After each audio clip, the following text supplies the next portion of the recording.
दोस्तों, जो अपनी जुबान को नहीं संभाल सकते वह देश को संभालने के स्वप्न संजोए बैठे हैं। नमस्कार दोस्तों, मैं एस्ट्रोलॉजर राजेश कालिया हार्दिक स्वागत करता हूं आपका अपने यूट्यूब चैनल अक्षित एस्ट्रो मास्टर में। दोस्तों, कैसे हो?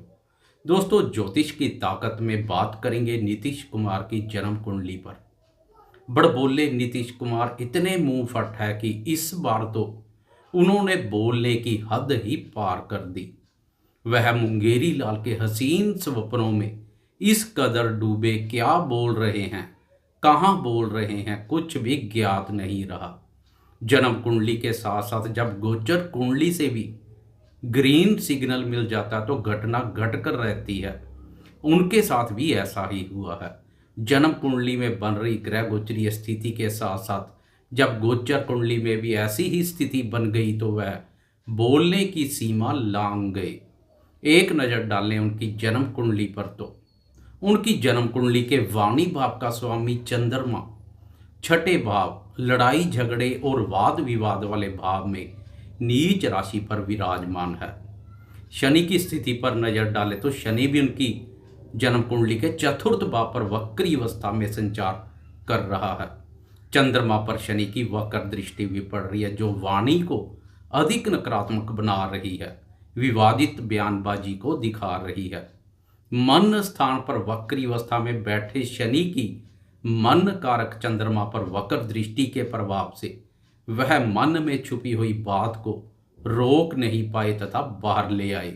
वक्री शनि का प्रभाव इस कदर हावी हुआ कि वह जोश और उत्साह की अधिकता से बोल बैठे। उन्हें जगह, स्थान, समय कुछ भी दिखाई नहीं दिया। आपको देखकर बहुत हैरानी होगी कि गोचर कुंडली में भी जब वही स्थिति बन गई तो वाणी के दुरुपयोग का योग 100% बन गया। उनकी वृश्चिक राशि है तथा आजकल वृश्चिक राशि के वाणी भाव का स्वामी भी छठे भाव, वाद विवाद वाले भाव में संचार कर रहा है। वृश्चिक राशि के चतुर्थ भाव पर भी आजकल शनि संचार कर रहा है। मन स्थान से शनि की नीच दृष्टि गुरु पर पड़ रही है। यहाँ पर शनि वक्री नहीं है, क्योंकि 4 नवंबर से शनि वक्री अवस्था से मार्गी हो चुका है। लेकिन वाणी भाव का स्वामी गुरु स्वयं वक्री अवस्था में संचार कर रहा है। गुरु वाणी भाव अपने भाव को वक्र दृष्टि से भी देख रहा है। दोनों ही कुंडलियों में, लगन कुंडली और गोचर कुंडली में, वाणी भाव का स्वामी लड़ाई झगड़े, कोर्ट कचहरी और वाद विवाद वाले भाव पर नीच और वक्र प्रभाव के कारणवश बुरी तरह से ग्रस्त है, जो कि वाणी के विपरीत और नीच प्रयोग को दिखा रहा है। लगन कुंडली और गोचर कुंडली दोनों में ही शनि चतुर्थ भाव पर संचार कर रहा है। चतुर्थ भाव जनता और मन से संबंधित है, इसलिए वाणी के दुरुपयोग से जनता की नाराजगी का भी कारण बने।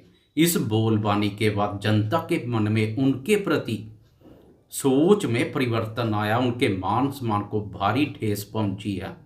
उनकी नवांश कुंडली पर भी एक नज़र डाले तो नवांश कुंडली के वाणी भाव का स्वामी मंगल भी छठे भाव, वाद विवाद वाले भाव में संचार कर रहा है। इसका मतलब हर प्रकार से उनकी वाणी विवादित बयानबाजी को दिखा रही है।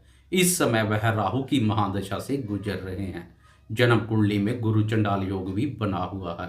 इस योग वाला जातक बार बार अपने ही पांव पर कुल्हाड़ी मारने का कार्य करता है, फिर भी वह जातक अपने आप को अधिक बुद्धिमान और दूसरों को बेवकूफ समझता है। गुरु के अलावा बुध भी राहु के प्रभाव क्षेत्र में है, इसलिए राहु ने उनकी बुद्धि, वाणी और विवेक शक्ति दोनों का हरण किया हुआ है। गुरु और बुध सूर्य से भी अस्त हैं, इसलिए वाणी का हिसाब किताब बिल्कुल नहीं है। बुद्धि विवेक से सोच विचार कर कार्य करना उनके बस से बाहर है। क्या बोलना है, कहाँ बोलना है, जोश और उत्साह की अधिकता से सब कुछ भूल जाते हैं। कर्मबा पर मंगल की स्थिति और मंगल की दृष्टियाँ उनके स्वभाव में जल्दबाजी और उतावलेपन को दिखा रही है। जन्म कुंडली में राहु की दृष्टि बुद्धि स्थान पर पड़ रही है, तो आजकल गोचर कुंडली के बुद्धि स्थान पर भी राहु संचार कर रहा है, इसलिए बुद्धि पर भी पूरी तरह से राहु ने कब्जा कर रखा है। आजकल राहु की महादशा में शुक्र का अंतर चल रहा है। राहु भाग्याभाव में स्थित है तो शुक्र कर्म भाव और अपनी उच्च राशि में संचार कर रहा है। इसमें कोई संदेह नहीं है, महादशा में अंतरदशा तो बहुत बढ़िया चल रही है। 31 मई 2026 तक शुक्र की अंतरदशा चलेगी। पंचम भाव त्रिकोण स्थान का स्वामी शुक्र कर्म भाव केंद्र स्थान पर उच्च राशि में संचार कर रहा है, जो कि एक उत्तम स्थिति है। आने वाले चुनाव में नीतीश कुमार का पूरा फोकस स्त्रियों पर रहेगा ताकि उनको लुभावनी योजनाओं से कैसे आकर्षित कर वोट हासिल किया जाए। परंतु शुक्र अकेला नहीं है। शुक्र शनि की वक्र दृष्टि के अलावा मंगल के प्रभाव क्षेत्र से दूषित है।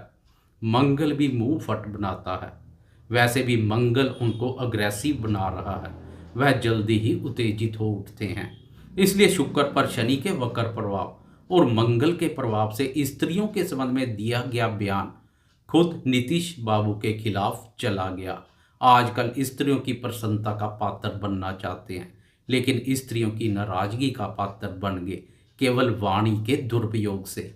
शुक्र से स्त्रियों, लग्जरी लाइफस्टाइल, वाहन और सेक्स आदि का विचार भी किया जाता है। महादशा स्वामी राहु से दूसरे भाव भी वाणी से संबंधित है। राहु से दूसरे भाव में मंगल और शुक्र संचार कर रहे हैं, इसलिए राहु की महादशा और शुक्र की अंतरदशा में स्त्रियों के संबंध में दिया गया बयान मंगल और शनि के प्रभाव के कारणवश उनके विरुद्ध ही चला गया। नीतीश कुमार को चाहिए वह बयानबाजी से बचे। वाणी का दुरुपयोग बड़े बड़े राजयोगों को भी मिट्टी में मिला देता है। ग्रह गोचर के अनुसार वह वाणी पर नियंत्रण रखे, जो कि उनके लिए बहुत मुश्किल है, वह नहीं कर सकते। अगर बोलने से अधिक काम करने पर फोकस करें, उनके काम बोलने चाहिए, खुद बोलने से बचें। ग्रह गोचर ऐसी स्थिति बना रहा है, अगर आगे भी बोलेंगे तो मन में क्या क्या लेकर बैठे हैं वह सब भी बाहर आ जाएगा। उनकी जुबान ही उन्हें ले डूबेगी। वैसे मैंने अपनी रिसर्च में बहुत बड़ी बात देखी है, जिनकी जन्म कुंडली के चतुर्थ भाव पर शनि संचार करता वह एक ना एक दिन बुलंदियों पर जरूर पहुंचते हैं। नेम, फेम, यश, पद, प्रतिष्ठा सब कुछ मिलता है, परंतु जैसे जैसे उम्र बढ़ती जाती है शनि धीरे धीरे से सब कुछ छीन लेता है। यह सब उनकी अपनी गलतियों का ही नतीजा होता है, उन्हें आगे जाकर भुगतना पड़ता है। इससे पहले कि उनकी गलतियों का भी घड़ा भर जाए वह संभल जाए, वरना